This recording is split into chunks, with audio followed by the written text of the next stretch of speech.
Hey guys, what's up? Good evening. It's Dave with Moniology on Markets. This is the Precious Metals Review for February 10th, 2019.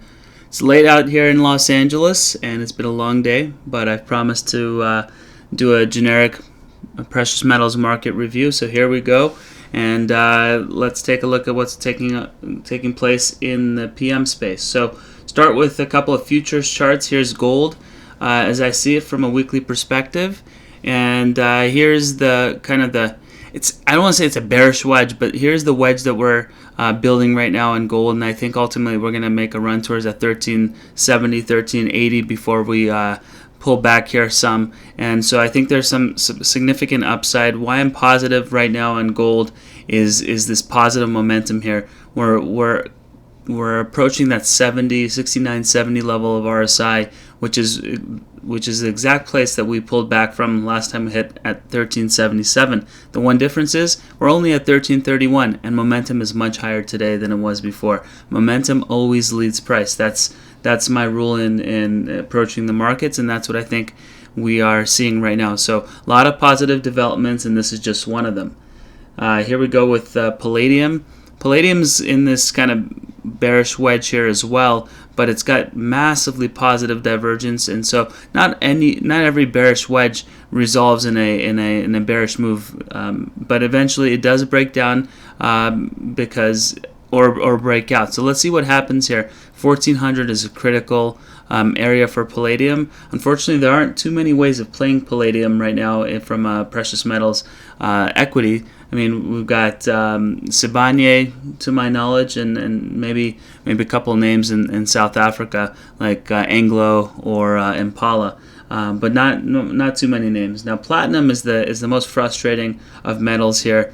It's been consolidating for better part of 6 months. It's fundamentally speaking, it should have broken out a while ago. Now with palladium rising as much as it has, perhaps platinum's use in catalytic converters will actually rebound, because palladium has frankly gotten too expensive. So keep an eye on this one, because there's a huge opportunity here should it break out, but it's got a lot of work to do. It's still below the 50-week moving average. Till it breaks that, there's really not much to see here. Here's silver, gold's red-headed stepchild cousin, if you will. Silver I really like. I think it's on the verge of a major breakout, but it's got some work to do from a price standpoint. From a momentum standpoint, it's already broken out. It's well above the 50 RSI zone, and it's just consolidating here a while. I think we'll probably hit this 1650, 1675 area, probably retest it from the upside during its consolidation phase. But it's just a beautiful looking chart all the way from its highs in 2016. It's had really nothing but downside, but you'll see later on in the miners, the silver miners are performing better than any others, and that's precisely what you want to see in an uptrend.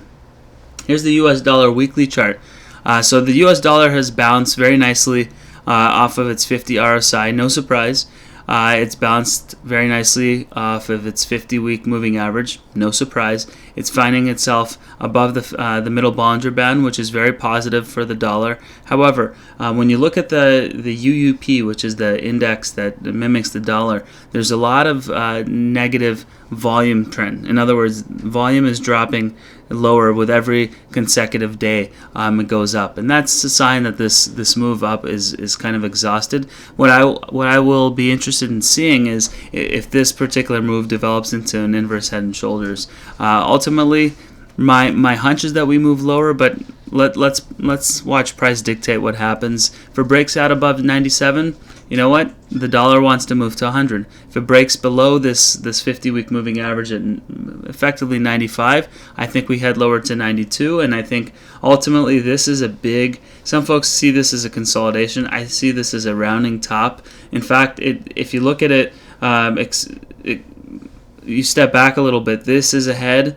This is a shoulder. This is a head, and this could be another shoulder. So this could be a massive head and shoulders breakdown or pattern taking place, but time will tell. All right, so let's take a look at some of the indices. So the junior miners, we broke out of this downtrend here that we basically had since August of 18. Gosh, it's already 2019. Crazy. So we broke out. We've consolidated. We've rallied off of the 50-week moving average, and now we're going to make a run towards the 200-week moving average. So very constructive price action. I love that we retested the 50-week moving average successfully, and we bounced, and now the momentum is higher today than it was previous price point. So it's positive divergence, and I think we're going to move higher. In fact, much higher in GDX. As a matter of fact, I think we see 45 this year. So a lot of upside. In fact, it could move even much higher. If you think about it, when gold was at 1377 in 2016, GDX was at 49. So think about it this way. We're at 1340, 1331 in gold, and we're much, much lower than 49. So the upside here is significant. Here's the gold bugs index as represented by the HUI. Here's the breakout of the downtrend. This is kind of, when I pointed out in my uranium videos to just be cautious, because there was a massive breakout of the uranium downtrend, and then we'll see what happens. Does it break out and fly, or does it consolidate like the HUI has done for better part of 2 years, which has been exceptionally frustrating? But it's still a breakout, and it's just a question of when it ultimately reignites and renews its uptrend. So and it's happened here. It's happened here, and it's now consolidating. The 50-week is rounding higher. I think we're going to make a run towards that 180 zone very soon, if followed by the 200-week moving average here at 182. I expect us to hit a 260 target at a minimum this year. So a lot of upside here with the gold bugs. Here's the gold miners, the majors, and we're already consolidating right below the 200-week moving average. We break above that at 22.56. Next target is 25, and I think we're going to test highs at 31 this year. So a lot of upside, a lot of green space ahead, in the miners. And look at this volume. It's moving up on the up weeks. We're moving up. On the down weeks, it's lower volume. That's a very positive development. Silver juniors. Here are the miners that are in this. It's actually a beautiful long-term cup and handle right here, and we're on the verge of breaking out of this. We've already broken out from a momentum standpoint. We're above the 50-week, weekly RSI 50 level, which is positive, and that's going to lead price. We will break out, and we're going to target this 200-week moving average at 1053.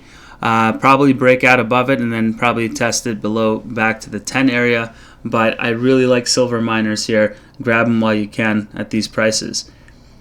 Here are a couple ratio charts. So gold versus silver. You want to see silver outperform gold, so you want to see this ratio break down, and it's kind of rallied here of late. So in a way, it's not necessarily a positive development, but it could be setting up again an inverse head and shoulders pattern here. So let's see what happens. The middle Bollinger Band is rolling over, and it needs to break below this 50-week moving average, and it needs to break below the 50 RSI level. But so far, it's holding up, albeit slightly. Here are the gold miners versus gold. You want to see the gold miners break out against gold, and that's exactly what's happening here. Break out from this downtrend, and even though we broke out and then failed, and we retested, we back tested this, and now we're breaking out again here. So I expect this strength to continue in the miners. Here's gold versus the dollar, and if you've seen some of my Twitter retweets of some of the great technical analysts around the world, you'll see that gold is breaking out in basically, or has broken out in basically every single currency, whether it's the Australian, the Canadian, the European, and it's only in the US dollar that is struggling, because the dollar frankly has been strong, but gold hasn't fallen as one might expect, as it has in the past when the dollar was strong. So it's very possible we'll see a period where both the US dollar and gold are strong, but I just don't see it right now. I think I think the US dollar will break down. But anyway, bottom line is, let's see what happens here if we break above this, this 5 level, if you will. I think there's some substantial upside. Let's see if this breakout holds and the retest is successful, and then we move higher here towards that 70 RSI. But you see momentum, the downtrend in gold versus the dollar has broken and should hold over here. Couple more here. Junior miners against the metal, same thing. It's breaking out here, and that's what you want to see. Momentum hasn't yet broken out, so it's very close. And when it does, you can see an upsurge in price. Now you want to see the juniors outperform the majors.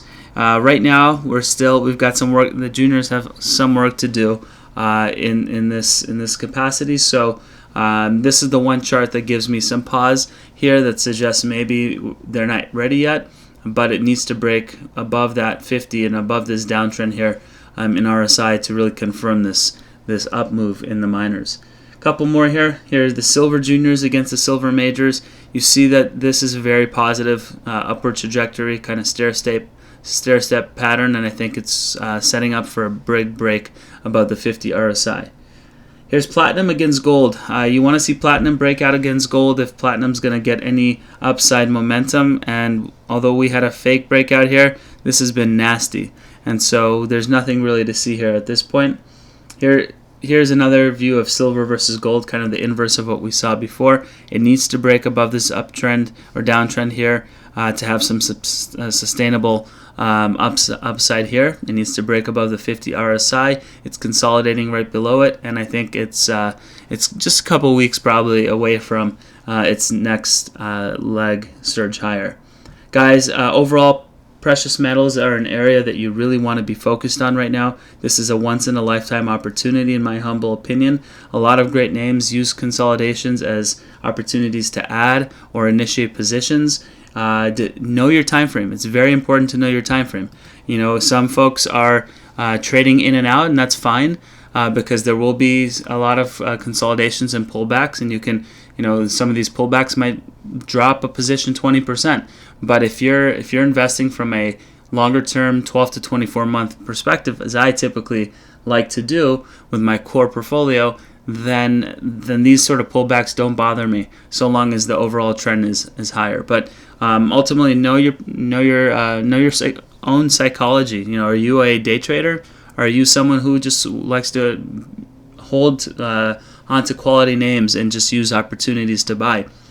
That everyone's different, so make sure you position size accordingly, and again, use this just as a starting point to do your own due diligence, not as just an indicator of what positions to buy or sell. It's definitely not the purpose of these videos. Anyway, guys, please check out or consider our premium service that's going to be launching in July. We're going to have more of these videos. We're going to have more specific sector reviews. We're going to have webinars, live webinars with Q&A, and this is only going to be reserved for the first 100 spots. 20 have been reserved, so we've got 80 left. If you want to reserve a spot, no obligation, and this premium service starts in July, please send us a note at dave@moniology.com and let us know that you want to be a part of this. I appreciate your support. Have a great day. Have a wonderful week. Take care.